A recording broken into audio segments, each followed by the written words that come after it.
সেনাবাহিনী পুলিশ পাহারায় গোপালগঞ্জ ছাড়লেন এনসিপি নেতারা। সেনাবাহিনী ও পুলিশের কঠোর নিরাপত্তা বেষ্টনীর মধ্য দিয়ে গোপালগঞ্জ ছেড়েছেন জাতীয় নাগরিক পার্টি এনসিপির শীর্ষ নেতারা। এনসিপির যুগ্ম সদস্য সচিব মুশফিকুস সালেহীন জানান, বুধবার বিকেল ৫টার পর করা পাহারায় ১৫ থেকে ১৬টি গাড়ির একটি বহর গোপালগঞ্জ ত্যাগ করে। বহরটিতে এনসিপির কেন্দ্রীয় নেতা নাহিদ ইসলাম, আক্তার হোসেন, হাসনাত আবদুল্লাহ ও সার্জিস আলম সহ অন্য নেতৃবৃন্দ উপস্থিত ছিলেন। এর আগে গোপালগঞ্জে এনসিপির শান্তিপূর্ণ সমাবেশে বর্বরোচিত হামলা এবং পরবর্তী সংঘর্ষে শহর জুড়ে এক নজিরবিহীন সহিংস পরিস্থিতির সৃষ্টি হয়। প্রত্যক্ষদর্শীরা জানান, সমাবেশ শুরুর আগেই কার্যত নিষিদ্ধ আওয়ামী লীগের ছত্রছায়ায় থাকা নিষিদ্ধ ছাত্রলীগের সন্ত্রাসীরা হামলা চালায়।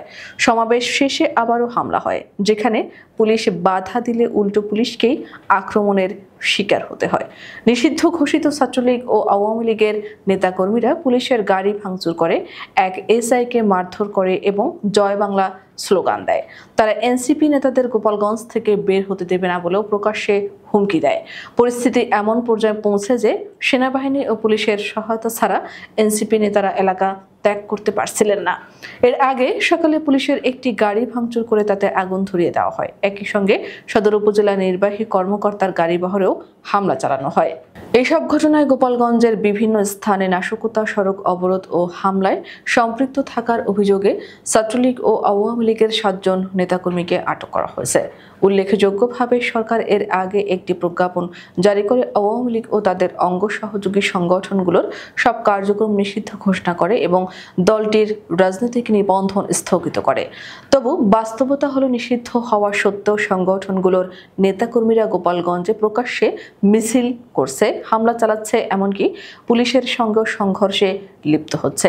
রাজনৈতিক বিশ্লেষকরা বলছেন, এই পরিস্থিতি প্রমাণ করে দেয় যে গোপালগঞ্জ এখন আর প্রশাসনের নিয়ন্ত্রণে নেই, বরং সেখানে দখল নিয়েছে আওয়ামী লীগ পরিচালিত সন্ত্রাসী গোষ্ঠীগুলো, যেখানে নিষিদ্ধ সংগঠনের কর্মীরা প্রকাশ্যে পুলিশকে মারধর করতে পারে। সেখানে বিরোধী দল, সাধারণ নাগরিক বা গণমাধ্যম কর্মীরা কতটা নিরাপদ, সেটাই এখন বড় প্রশ্ন। এই ঘটনা প্রবাহ শুধু গোপালগঞ্জ নয়, গোটা দেশের জন্য এক গুরুতর বার্তা বহন করে। যদি নিষিদ্ধ ঘোষিত সংগঠনের সহিংস তৎপরতা রোধ করা না যায়, তাহলে তা ভবিষ্যতে আরো ভয়াবহ নিরাপত্তা সংকট তৈরি করতে পারে।